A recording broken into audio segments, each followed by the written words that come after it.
Vamos falar agora de funções periódicas. Elas são muito importantes porque elas vão ajudar a gente a representar sazonalidade nas funções. Então, isso vai ser muito útil. É claro que quando a gente pensa em função periódica, a primeira coisa que vem à mente é isso que eu coloquei aí, né? Uma função seno.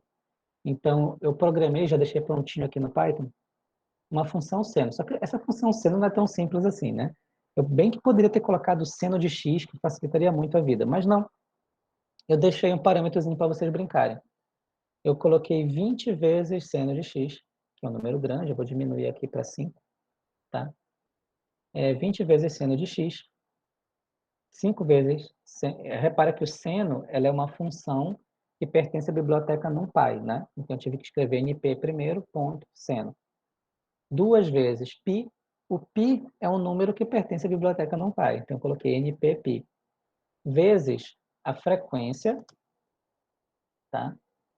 Vezes o tempo, que foi aquele que eu coloquei lá. A frequência, não precisa explicar, mas frequência é o inverso do período. Vocês devem ter estudado isso em física no ensino médio, né? Então, eu quero definir uma função que vai ter meio hertz de frequência.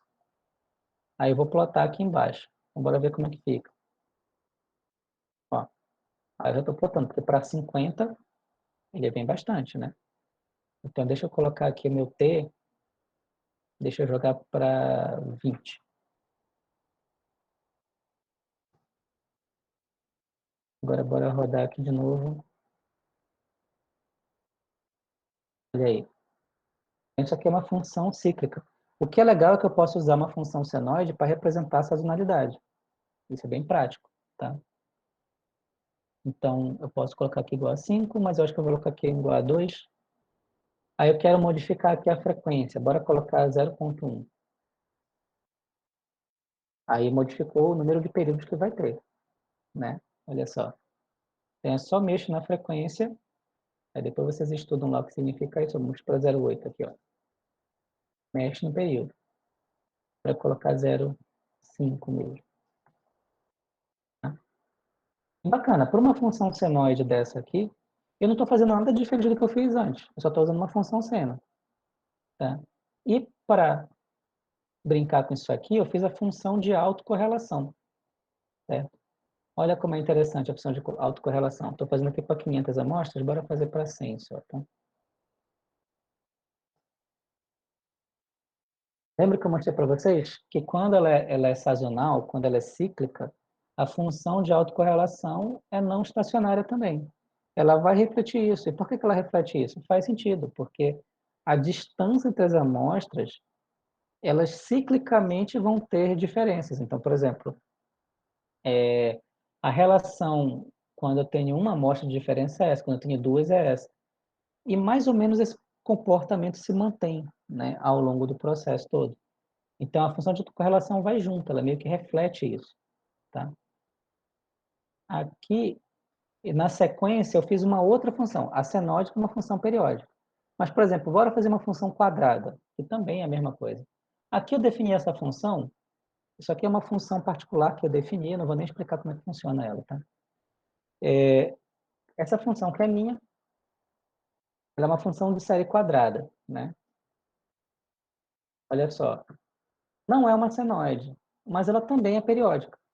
Ela também repete os mesmos comportamentos.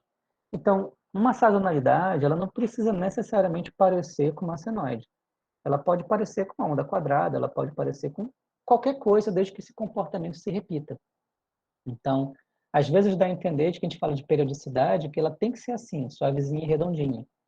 Mas não, ela pode ser assim também, nada impede. O importante é que o padrão se repita. E se eu fizer, por exemplo, a autocorrelação disso aqui, 500 amostras não dá, porque agora não tem tudo isso, né? Cadê aqui?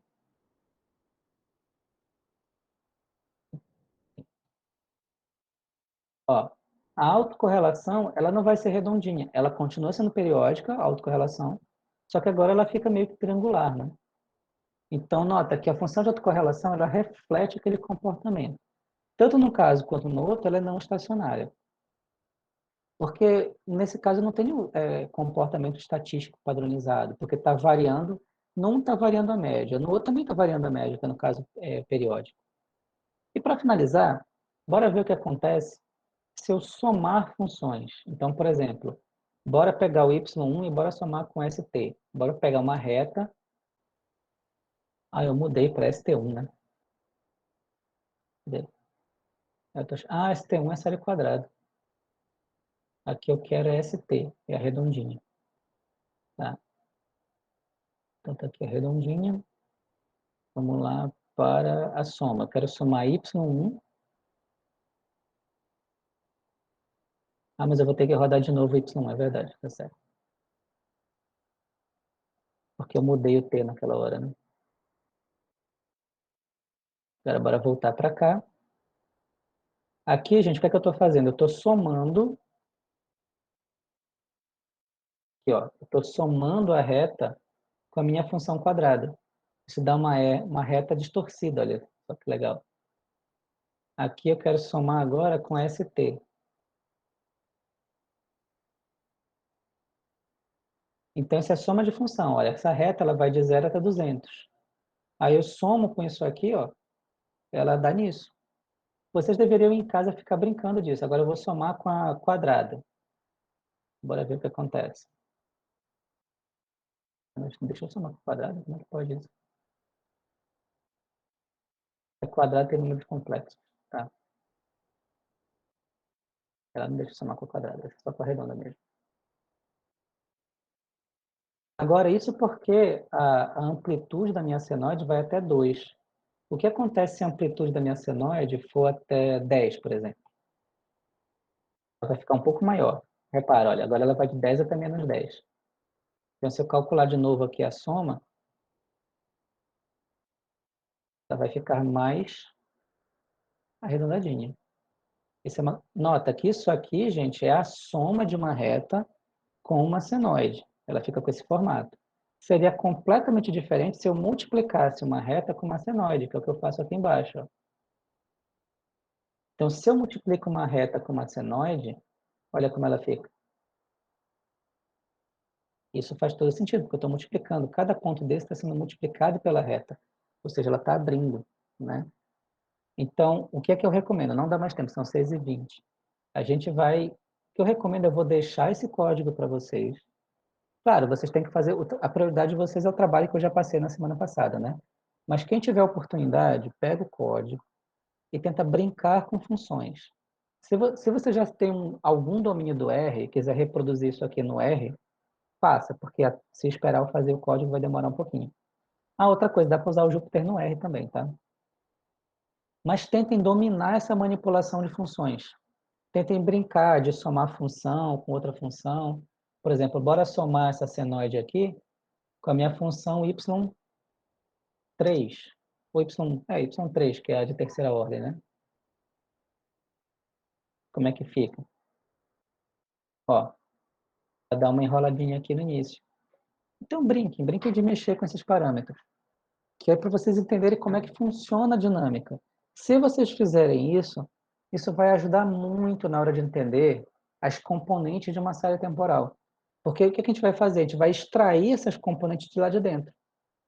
Na próxima aula, eu vou mostrar, inclusive, como é que funcionam processos estocásticos simulados. E aí eu vou mostrar os principais processos estocásticos que vão ajudar a gente a modelar séries temporais. Fiz isso, pronto, você já tem as ferramentas todas que precisam para fazer o trabalho.